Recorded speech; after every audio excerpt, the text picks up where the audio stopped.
Bonjour à tous, ici Adrien. Aujourd'hui on est le samedi 5 novembre 2022 et dans cette vidéo nous allons parler d'une distribution Linux et il s'agit de PC Linux OS. Alors il n'y a pas eu d'actualité révolutionnaire autour de PC Linux OS récemment. D'ailleurs je l'ai utilisé je crois bien qu'une seule fois, c'était pour vous faire une vidéo de présentation et c'était en mars 2016, soit il y a plus de 6 ans. Et j'ai reçu un commentaire sur cette vidéo il y a quelques jours de Davius qui dit tiens, je up cette vidéo pour avoir une nouvelle vidéo sur PC Linux OS en 2022. Je lui ai dit que je notais, je savais même pas qu'elle était encore en vie, cette PC Linux OS, donc on va voir où est-ce que ça en est en 2022. Alors pour ceux qui n'ont jamais entendu le nom PC Linux OS, c'est un fork de Mandrake qui est né en 2003, donc c'est il y a très longtemps, il y a 19 ans en fait. Et donc, cette distribution continue son petit bonhomme de chemin. Elle est disponible en anglais, mais je crois que la dernière fois, on avait essayé de traduire un peu le truc en français. Donc, on va voir un petit peu où est-ce que ça en est en 2022. Quand on est sur le site officiel, qui n'est d'ailleurs pas très moderne, on a ici dans Get PC Linux OS 3 saveurs, une avec KDE, une avec Mate et une avec XFCE. Donc évidemment, nous, on va utiliser KDE, puisque dans le monde Mandrake, Mandriva, KDE était omniprésent. Donc ici, on est en machine virtuelle. Je vous ai donc démarré sur le DVD de la PC Linux OS KDE, qui a été généré au mois de juillet 2022, puisqu'il porte le nom 2022.07. Et donc, c'est bien, on aura des petites mises à jour à faire une fois le système installé. Donc voilà tous les choix qu'on a. Nous, on va basculer direct sur la partie install, on ne va pas démarrer en live. Juste pour vous montrer à quoi ressemble le processus d'installation de PC Linux OS. Parce qu'on est basé sur Mandrake, et donc il est fort probable qu'on ait encore quelques outils de Mandrake et de Mandriva qui sont encore présents, notamment l'outil d'installation, qu'on voit d'ailleurs s'afficher à l'écran. Donc je vais aller juste sélectionner mon clavier qui est un clavier France. Ah, oula, petit bug graphique qui est un clavier français. Et donc, on a l'outil d'installation ici, donc Next. Là, on n'a pas l'embarras du choix. Au niveau du partitionnement, je vais prendre Free Space. Le choix, il est très simple. C'est soit avancé, soit tout ce qu'il y a. Et donc, tout ce qui va être installé va être formaté. Là. Donc, le disque va être effacé. On a le petit avertissement. Et donc, je vous accélère l'installation et je vous reprends pour la post-install. La découverte, pour ceux qui ne connaissent pas PC Linux OS, du système. Et on va voir comment on peut essayer de mettre tout ça en français et ce qu'il y a dedans et comment ça fonctionne. Hop, donc la post-install, c'est l'installation du chargeur d'amorçage en français. Donc Grub 2 en graphique ou en texte. Next. Donc là, c'est pas très compliqué. On peut choisir le choix par défaut. Donc ici, PC Linux OS avec probablement le noyau 5.18.11. Je finish. Et donc, on va être amené à redémarrer. Si ma mémoire est bonne, la création des utilisateurs se faisait au premier démarrage du temps de Mandriva. Et donc, ça doit être encore à peu près pareil ici. Voilà, please click finish, shut down your computer, remove USB, flash drive and reboot. Donc, je finish. Je vais remove ça. OK, de not use any media. Et j'éteins comme demandé. Hop, enfin, je reset juste pour redémarrer dans la foulée. Hop, voilà. Et donc voici notre grub. On démarre ici avec un bel écran, comme on avait d'ailleurs du temps de Mandriva. Donc là, zone de temps, on va aller chercher Europe-Paris. Par défaut, il se met aux US. Donc, Europe-Paris. Next. Donc là, on va se synchroniser avec un serveur NTP, serveur de temps. Donc France. Tac, next. On va créer notre mot de passe route, nos utilisateurs, et je crois que c'est tout. Peut-être activer des services. Next. Voilà, ça va faire l'affaire. Donc là, effectivement, on voit que, bon, bah, on est tout en anglais, hein, welcome to, ok. Donc tout est en anglais, il va falloir mettre tout le beans en français. Donc juste, on va se connecter là. Première chose, avant quand même de faire quoi que ce soit et d'essayer de traduire le beans parce que tout est en anglais, hein, et on n'a pas choisi de langue française à l'installation. Donc ce qu'on va faire dans un premier temps, on va mettre à jour le système. Alors juste avant, je vais mettre une résolution d'écran qui sera un peu mieux que ça. Alors est-ce que j'ai un 1920 par 1080? Yes. Oh, regardez donc, on est pas mal. Et donc ça, c'est le thème par défaut. C'est le thème par défaut. Ça fait très penser aux fenêtres de Windows XP Embedded qu'on a dans les distributeurs billets, les automates et les choses comme ça. Alors je vais juste mettre du sombre.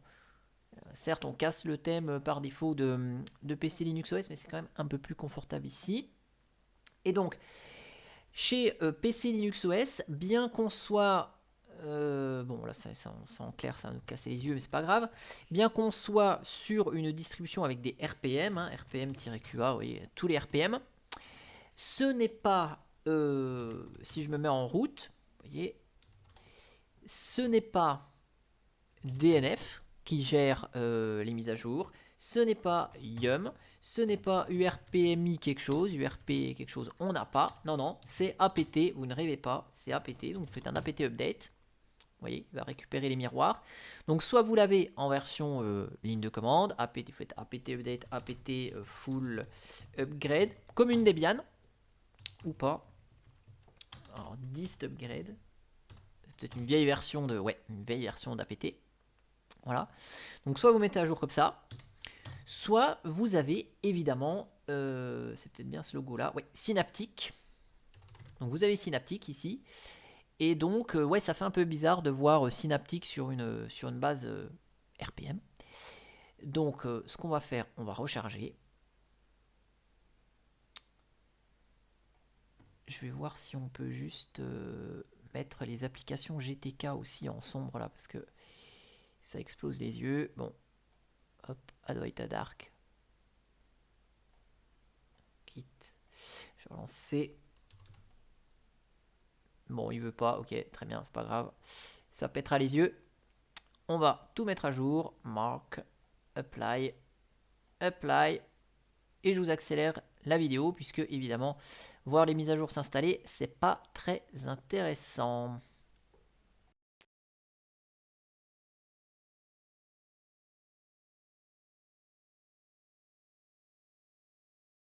Voilà, donc ça semble être à jour. Donc là, on a des petites notifications. On va voir ce qu'elles nous indiquent. Donc là, on a des infos qui nous ont été éventuellement masquées, qui sont bonnes à prendre, notamment ici, comme quoi on doit redémarrer, parce qu'il y a eu des petites mises à jour de glibc. Donc c'est ce qu'on va faire.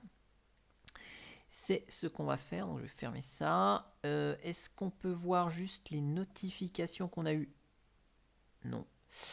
J'ai pas eu le temps de les lire. Vous remettrez en arrière la vidéo hein, pour voir tout ça. Moi, je ne l'ai pas vu. Donc, tac. Je fais le petit reboot qui va bien. Et donc, vous avez vu que donc tout est en anglais. Donc, on va traduire ça en français dans un premier temps. Et après, on va voir rapidos l'offre logicielle et voir les petits trucs qui m'avaient fait... comment dire, qui m'avait fait bizarre à l'époque. On va voir ça si ça existe toujours. Donc, tac. Là, on arrive. KDE va se lancer, enfin j'espère. Oui. Et donc, voilà. Donc là, notre système, normalement, il est à jour. Toujours en anglais, mais il est à jour. Donc, je me connecte juste en tant que super utilisateur. Un petit apt update. Je vais regarder si c'est bien à jour. apt, donc on a dit dist upgrade. Voilà, ok. Donc c'est à jour, je vais laisser le terminal ouvert au cas où.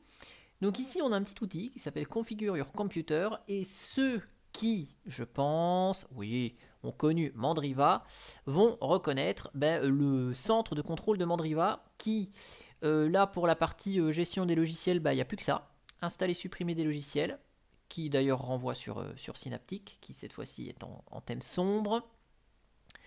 Partage, configure FTP, web server, donc network service. Pour gérer le hardware, est-ce qu'on a dans le système quelque chose pour mettre le tout en français? Je ne sais pas. Non, viens voir si on lance ce genre d'outil là. Ouais, ok, d'accord. Donc on peut gérer les services ici. Ça n'a pas pris une read. Manage time. Ah, manage localisation for your system. Donc choose a language. J'en veux un autre. J'en veux un autre, mais il n'y en a pas. Alors, on va voir si on n'a pas un outil qui nous fait ça. Gérer les utilisateurs du système. Donc ça, c'est les trucs historiques de Mandriva. Partage réseau, local disk. Viens voir la gestion des partitions. Ah ouais, il est toujours là, celui-là. Donc ça existe toujours. C'est pas un lien vers Gparted, par exemple. D'ailleurs, vous voyez le partitionnement qui est assez étrange. Boot EFI, une racine swap home. Bon, faudrait voir avec un disque plus grand comment il coupe ça. Oh zut, j'ai tout fermé. Hop, security. Donc on a le pare-feu. C'est le pare-feu de... Ok, qui n'est pas installé par défaut, mais il est toujours là. Et la gestion du boot. Donc ça c'est bien, mais on n'a pas de quoi changer les langues. Est-ce qu'on a un truc local, quelque chose localisation manager. Ok. Donc on va voir ce que nous propose l'outil. Ouais, c'est bien. Je suis français. Alors. Before... Ouais, ok. Yes. Ah voilà. Donc là, please select new KDE local. Donc là, on n'a que la locale de KDE pour le moment. J'espère qu'il va tout nous traduire. French France.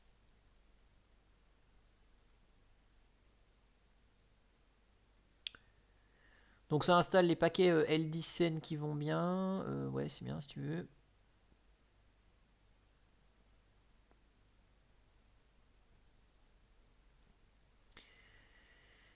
Alors, qu'est-ce qu'il nous dit là? Localisation manager, add local. Ouais.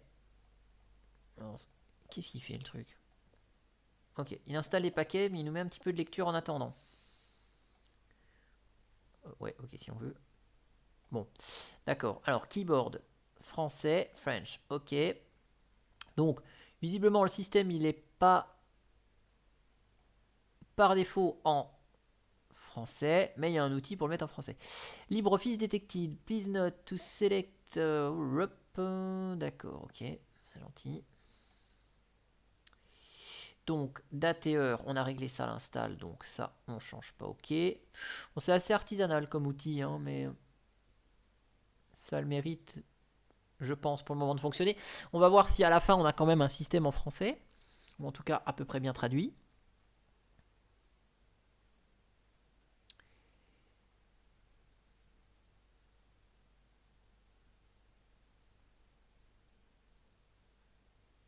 Ok, donc là, on a encore la configuration du clavier, mais oui, on a dit que c'était bon. New system local added successfully. Youpi! Nous allons redémarrer pour activer les changements. Ok, d'accord, donc ça redémarre vraiment dans la foulée.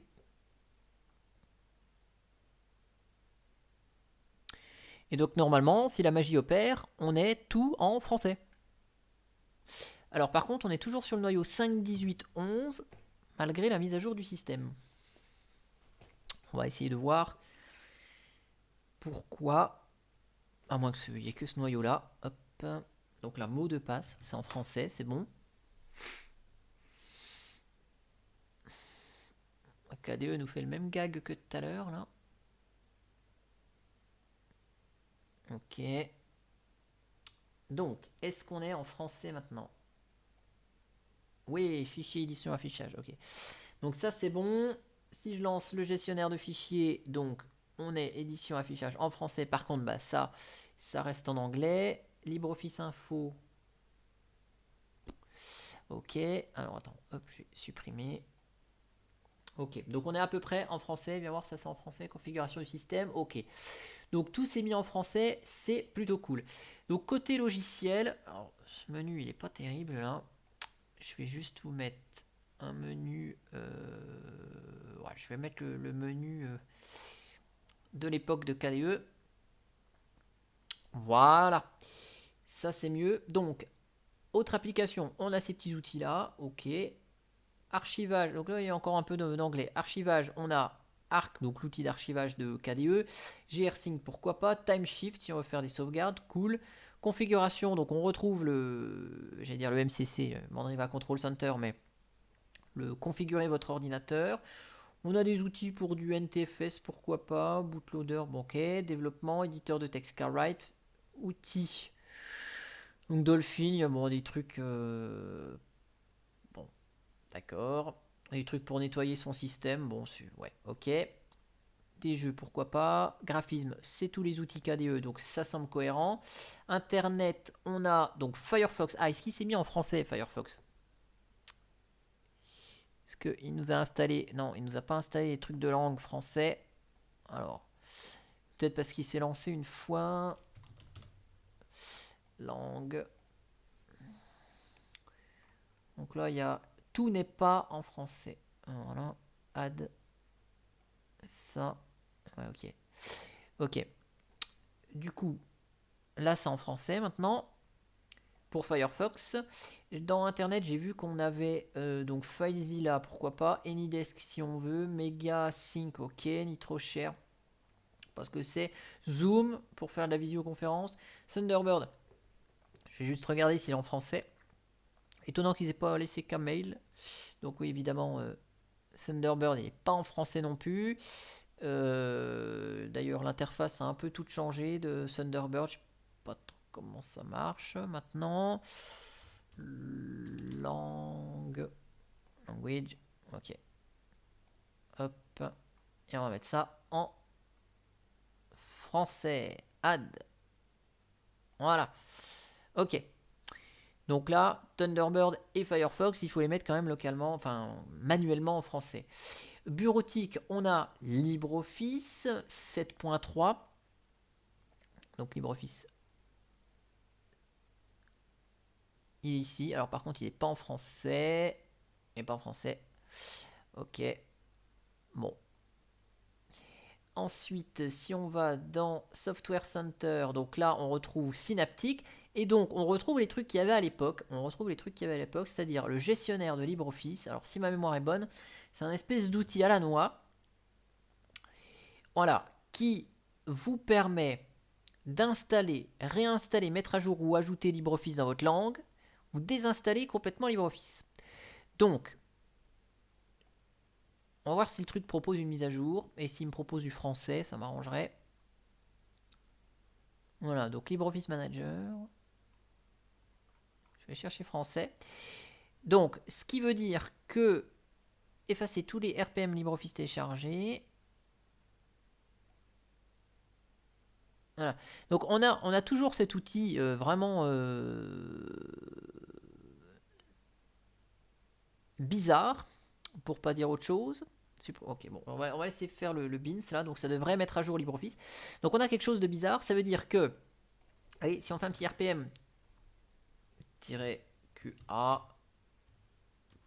grep, Firefox, voilà. On a ici Firefox. Ah bah pourtant, Firefox français était installé. Bon.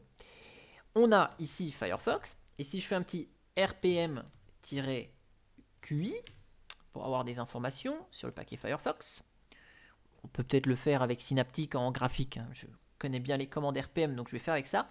On voit ici quoi? On voit que le RPM de Firefox, bon, certes, il a le PC, LOS, machin. Donc on voit la release ici, et donc on voit que c'est bien l'équipe de PC Linux OS qui fournit le RPM. Hein, on a ce numéro de release, puis normalement on a le nom exact ici qui nous dit soit si c'est signé là et le nom de la machine qui a fabriqué le RPM. Bon, donc là c'est pour Firefox. Alors si on fait la même chose avec LibreOffice, on voit qu'on a plein ici de paquets LibreOffice. Mais si je fais un petit RPM-QI de LibreOffice Writer, par exemple. Hop, hein. Qu'est-ce qu'on voit ici? C'est qu'on voit que le packager, c'est The Document Foundation. Donc ça veut dire que les RPM de LibreOffice ne sont pas dans les dépôts de PC Linux OS, mais ils sont récupérés avec cet outil de mise à jour. Donc, l'avantage pour PC Linux OS, c'est qu'il ne gère pas les mises à jour de LibreOffice. L'inconvénient, c'est que ça fait un outil un peu à côté. Et quand on fait la mise à jour de son système, eh bien, on n'a malheureusement pas les mises à jour de LibreOffice. Ça veut dire qu'il faut les faire à la main à côté. Et si vous avez vu ici dans Software Center, vous avez la même chose là. Vous avez VirtualBox Manager. Et donc vous avez le même bins pour VirtualBox. Donc ce programme va installer, télécharger et installer VirtualBox. Donc là VirtualBox il n'est pas installé, donc j'en veux pas. Mais si j'en veux pas, il faut supprimer ce truc là. Donc je vais juste voir si on peut supprimer ces outils là. Et dans son, on a MPV pour les vidéos, Spotify. Ok, donc on n'a pas de lecteur de musique, genre Clémentine par exemple. Et puis en vidéo, on a quelques outils pour monter de la vidéo et transcoder de la vidéo. Donc je vais relancer juste Synaptic. On va voir si je peux juste désinstaller la partie VirtualBox. Ça m'intéresse pas en fait, VirtualBox, dans mon cas par exemple. Voilà, donc Get VirtualBox, Script to Manage VirtualBox Installation. Ça c'est bon, voilà, je sais pas trop. Tiens d'ailleurs, on peut même enlever les VirtualBox Guest Addition parce qu'on n'utilise pas. On n'est pas dans une machine virtuelle VirtualBox. Et donc j'imagine qu'on a la même chose. On doit avoir un Get LibreOffice ou un truc comme ça, non? Non, on n'a pas un Get LibreOffice.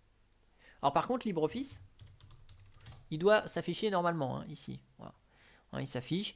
Et bien ici, les paquets sont installés, donc on peut les désinstaller graphiquement.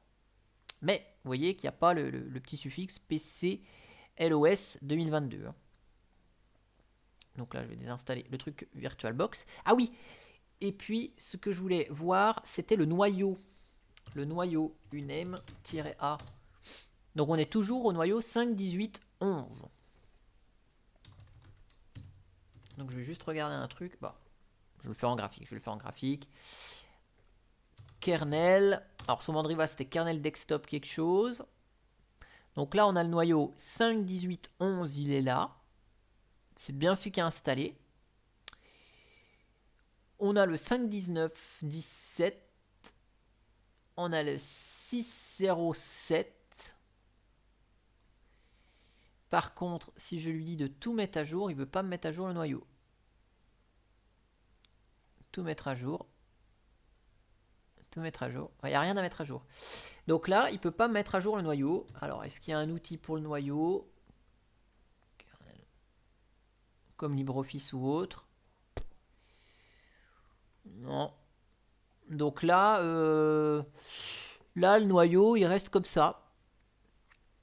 Sachant que le 5.18 il est plus supporté, c'est pas un LTS. Autant le 5.15 c'est un LTS, LTS kernel. Default kernel for PC Linux OS. Ouais, bon, je sais pas pourquoi il veut pas monter en version. Alors peut-être qu'il faut il faut ce paquet là, kernel latest. Voilà, et donc à ce moment-là, il va nous mettre à jour le noyau. Donc ça, c'est pas installé. Et ça n'a pas l'air de vouloir se gérer, via un outil où j'ai pas trouvé là, peut-être avec ça, là. Avec le centre de contrôle, le temps que ça m'installe. Partage, service réseau, serveur d'affichage, configure le scanner, système, data, alors authentification, service police Windows, paramètres locaux, console admin, rechercher locaux, non. À l'époque de Mandriva, il n'y avait pas hein, dans le centre de contrôle, mais ça a peut-être été ajouté. Non. Démarrage du système. Connexion. Non. Non, non, non. Alors, est-ce que c'est pour la stabilité de l'ensemble? Si on ne met jamais à jour le noyau, on est sûr de jamais casser quelque chose. Ou peut-être qu'il y a des pilotes qui ne sont pas compatibles encore avec le noyau 6.0 et donc ils ne le mettent pas par défaut en mise à jour. Je ne sais pas trop. C'est un peu curieux ça, cette partie gestion du noyau. C'est vrai que quand j'avais fait la présentation, Je me rappelle du truc hein, de LibreOffice et de VirtualBox qui était géré à côté dans les sources. Je me rappelle de Synaptic qui gérait des RPM. Mais par contre, je n'avais pas souvenir de ce noyau-là. Enfin, remarquez, on avait peut-être fait juste une installation après la sortie de l'ISO. Donc on n'avait pas vu que le noyau se mettait jamais à jour. Hop, voilà, donc le noyau s'est mis à jour. Qu'est-ce qu'il nous dit? Can't get... Ouais, bon, il y a peut-être des petits bugs en essayant d'installer à la main la dernière version. On teste juste, hein. Savoir si, en redémarrant... Je vais fermer ça. Si en redémarrant, on a le noyau 6 et puis il marche ou pas. Et puis, on aura fini ce petit tour de la PC Linux OS en 2022. Donc, entre 2016 et 2022, bah, qu'est-ce qui se passe? Il se passe que on a toujours Synaptic qui gère les RPM. On a toujours l'outil LibreOffice. Ah, ok, d'accord. On a toujours l'outil LibreOffice qui est indépendant. Oula, ah oui, ça a changé le démarrage. On a l'outil de LibreOffice qui gère LibreOffice indépendamment des mises à jour système. Et puis, il faut quand même travailler un peu pour traduire en français le système, puisque par défaut, on n'a que l'anglais. Donc, c'est un petit peu compliqué. Voilà, voilà. D'ailleurs, j'ai vu des messages par rapport à DKMS. Je vais regarder ce qu'il y a comme pilote installé par défaut. Ici, DKMS. Qu'est-ce qui... Donc, on a les pilotes pour Broadcom qui sont installés par défaut. Donc, super pour le Wi-Fi. On a les pilotes Nvidia par défaut. Ok. Donc, il n'y a visiblement pas de... Peut-être pas de... Comment dire? Pas de détection du matériel à l'installation, il y a pas mal de choses par défaut. On a vu qu'il y avait les additions VirtualBox. Tiens, viens voir s'il y a Open VM Tools là, pour les invités VMware. Ah bah, il n'existe pas. Open VM Tools. VM Tools. Bon, on les a pas. Donc, au moins, ils sont pas installés. Mais voilà un petit peu pour ce petit tour d'horizon de PC Linux OS. Après, bon, bah voilà, hein, on a un noyau Linux, on a des applications qui sont là, bon, bah, qui marchent dans leur ensemble. Bon, il y a KDE, il n'y a rien de révolutionnaire. Après, voilà, c'est les petits à côté que je vous ai montrés qui font la spécificité de PC Linux OS. Donc, j'en ai pas parlé depuis 6 ans. Mais franchement, je vais être mauvaise langue, hein, mais ça m'avait pas manqué en fait. Euh, J'arrive pas trop à voir l'utilité, si vous voulez, de PC Linux OS. Certains doivent sans doute l'utiliser hein, et en être très contents. C'est parfait si c'est leur distribution qui leur convient. Après, voilà, bon, pourquoi pas partir sur une Mageia qui semble avoir à peu près la même philosophie et qui est aussi bah, la continuité de Mandriva, hein, pourquoi pas. Ou Mageia, on a support du logiciel non libre qui est présent. On a KDE, on a des versions récentes des noyaux, des logiciels. Donc voilà un petit peu mon avis sur PC Linux OS en 2022, sachant que bon, Mageia est quand même, je pense, beaucoup plus facile à prendre en main puisqu'elle propose le français par défaut. Voilà. Donc pour nous Français, si vous voulez, PC Linux OS, je vois pas trop l'intérêt. Après, peut-être que pour des Américains ou des Anglais, bon bah ils ont déjà pas ces soucis de langue. Il y a peut-être un usage particulier de PC Linux OS que je ne connais pas, mais en tout cas pour nous Français, ça semble être plus complexe à utiliser et à paramétrer la première fois qu'une autre distribution Linux où c'est quasiment tout clé en main. Voilà pour ce petit avis sur PC Linux OS. En tout cas, j'espère que la vidéo vous aura plu. Je vous mets les liens dans le descriptif hein, pour vous y ayez tout ce qu'il faut à votre disposition. Et moi, je vous dis à bientôt pour une prochaine vidéo. Allez, ciao, ciao, bye bye.